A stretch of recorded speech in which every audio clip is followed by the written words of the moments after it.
Hello students, welcome to পাগলা Dashu light. আজকে আমরা পাবলিক অ্যাডমিনিস্ট্রেশন সম্পর্কে পড়ব। এটা পাবলিক অ্যাডমিনিস্ট্রেশনের প্রথম ক্লাস, তাই আমরা প্রথমে পাবলিক অ্যাডমিনিস্ট্রেশনের meaning, scope, nature and definition সম্পর্কে এই লেকচারের মাধ্যমে আলোচনা করব। অ্যাডমিনিস্ট্রেশন শব্দটির মিনিং বা অর্থ এখন আমরা পড়ব। The word administration is derived from a combination of two Latin words ad and minister, meaning to serve or to manage. অর্থাৎ এই অ্যাডমিনিস্ট্রেশন শব্দটি দুটো লাতিন ওয়ার্ডের সমন্বয়। একটা হলো অ্যাড এবং দ্বিতীয়টা হলো মিনিস্টার, যার অর্থ হলো পরিবেশন করা বা কোনো কিছুকে ম্যানেজ করা। ফেলিক্স এ নাইগ্রো অ্যাডমিনিস্ট্রেশনের সংজ্ঞা দিতে গিয়ে বলেছেন, Administration is the organization and use of man and material to accomplish a purpose. অর্থাৎ তিনি বলতে চেয়েছেন যে প্রশাসন হলো এমন একটা সংস্থা যা মানুষ এবং বস্তুকে ব্যবহার করে কোনো একটা উদ্দেশ্য সাধন করতে চায়।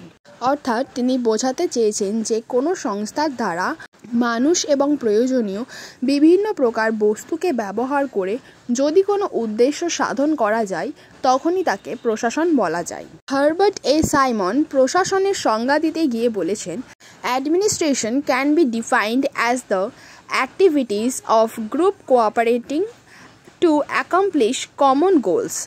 অর্থাৎ তিনি বলতে চেয়েছেন যে অ্যাডমিনিস্ট্রেশন হলো এমন একটি ব্যবস্থা যেখানে একটি গ্রুপ মিলে একই নির্দিষ্ট লক্ষ্য সাধনের জন্য ব্রত হয়। অর্থাৎ তিনি বোঝাতে চেয়েছেন যে একটা গ্রুপের যে লক্ষ্য থাকে সেই লক্ষ্যটাকে সাধন করাই হলো প্রশাসন। আমরা প্রশাসনের সংজ্ঞা পড়লাম, এবার আমরা জনপ্রশাসনের সংজ্ঞা পড়ব। উইড্রো উইলসন, যাকে ফাদার অফ পাবলিক অ্যাডমিনিস্ট্রেশন বলা হয়, তিনি জনপ্রশাসনের সংজ্ঞা দিতে গিয়ে বলছেন, public administration is detail and systematic execution of law. আইন দ্বারা প্রশাসন পরিচালনাকেই তিনি জনপ্রশাসন বলছেন। এল.টি. হোয়াইট জনপ্রশাসনের সংজ্ঞা দিতে গিয়ে বলছেন, public administration consist of all those operations having for their purposes the fulfilment and or enforcement of public policy.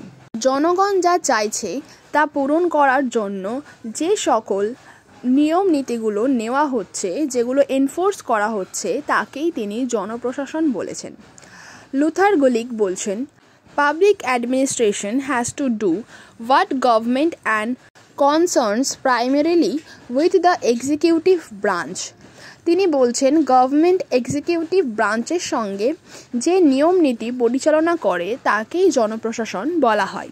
এই যে জনপ্রশাসন, তার যে সকল প্রবক্তা রয়েছে তাদেরকে দুটি ভাগে ভাগ করা যায়।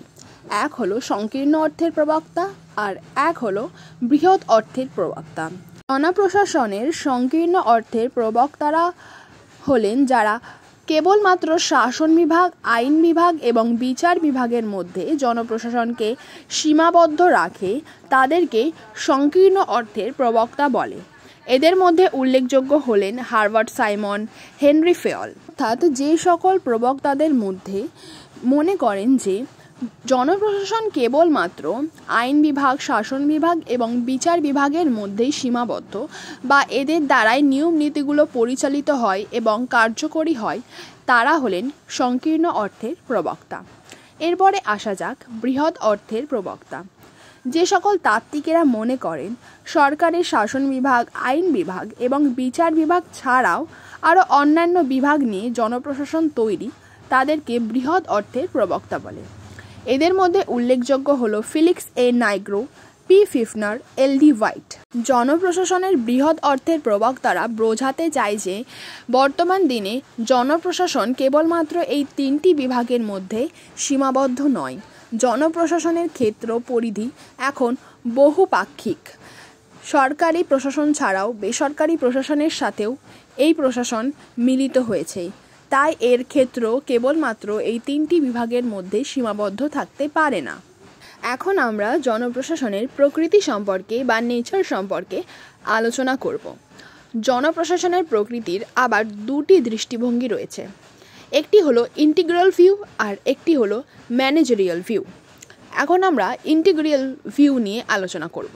এখানে বলা হয় যে জনপ্রশাসন কয়েকটি বিভাগের সমন্বয়। তার মধ্যে রয়েছে managerial, technical, clerical and manual activities. তো এদের মতে জনপ্রশাসন কেবলমাত্র একটি বিভাগ নিয়ে গঠিত নয়, কয়েকটি বিভাগের সমন্বয়ে এটি গঠিত, আর সে সকল বিভাগগুলো একত্রে কাজ করে জনপ্রশাসনকে পরিচালিত করে। কিন্তু ম্যানেজারিয়াল ভিউয়ের প্রবক্তারা অন্যরকম দৃষ্টিভঙ্গি রাখে। তারা বলে জনপ্রশাসন অর্থাৎ ম্যানেজ করা, পরিচালনা করা। ম্যানেজমেন্টের মাধ্যমেই জনপ্রশাসন পরিচালিত হয়, আর কোনো কিছুর প্রয়োজন হয় না।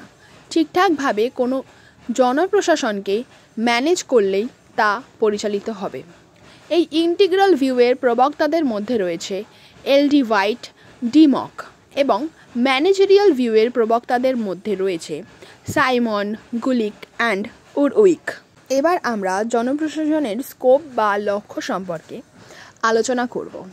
এটিরও দুটো দৃষ্টিভঙ্গি রয়েছে, একটা হলো পোস্টকর্প এবং একটা হলো সাবজেক্ট ম্যাটার ভিউ।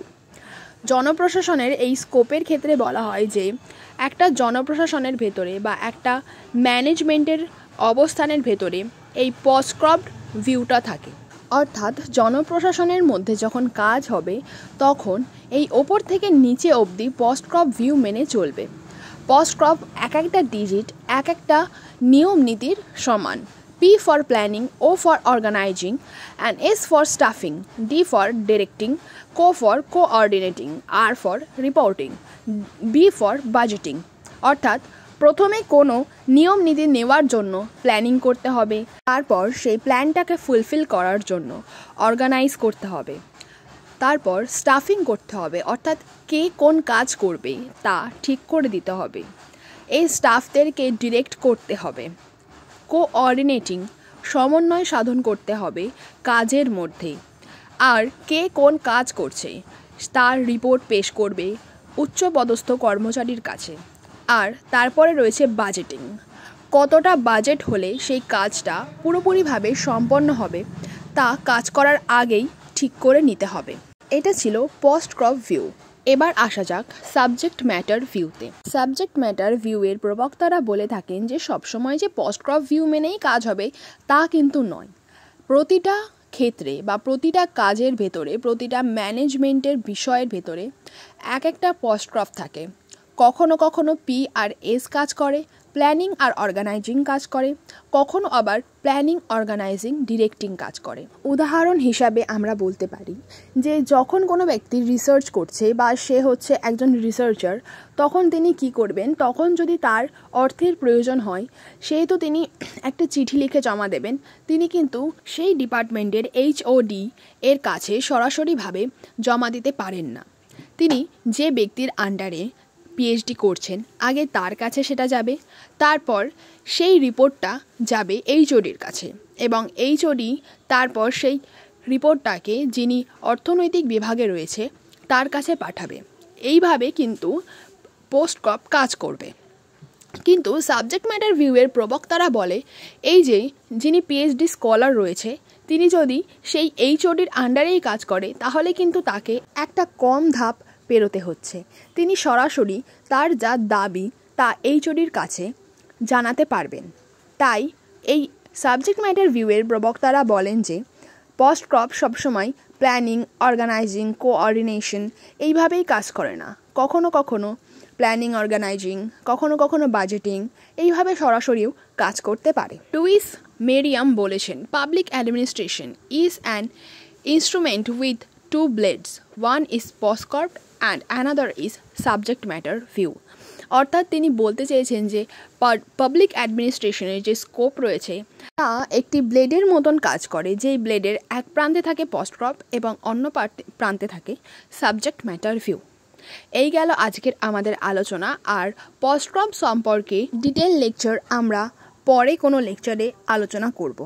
আমরা রানাঘাট এবং শান্তিপুরে টিউশন পড়াই। তোমরা চাইলে আমাদের যে কোনো ব্যাচে জয়েন করতে পারো। যে কোনো নোটসের জন্য তোমরা টেলিগ্রামে গিয়ে @ASHA1 পাগলাদাসু লাইট বলে সার্চ করলে আমাকে পেয়ে যাবে, আর সেখানেই তোমরা যে কোনো নোট জন্য আমার সাথে কন্ট্যাক্ট করতে পারো। এছাড়াও @পাগলাদাসু লাইট বললে তোমরা টেলিগ্রামে সার্চ করলে ওখানে আমাদের গ্রুপ আছে। ওখানে নানান প্রকারের ফ্রি মেটেরিয়াল এবং ফ্রি বই এর PDF রয়েছে। তোমরা চাইলে আমাদের চ্যানেলে জয়েন করতে পারো। Thanks for watching.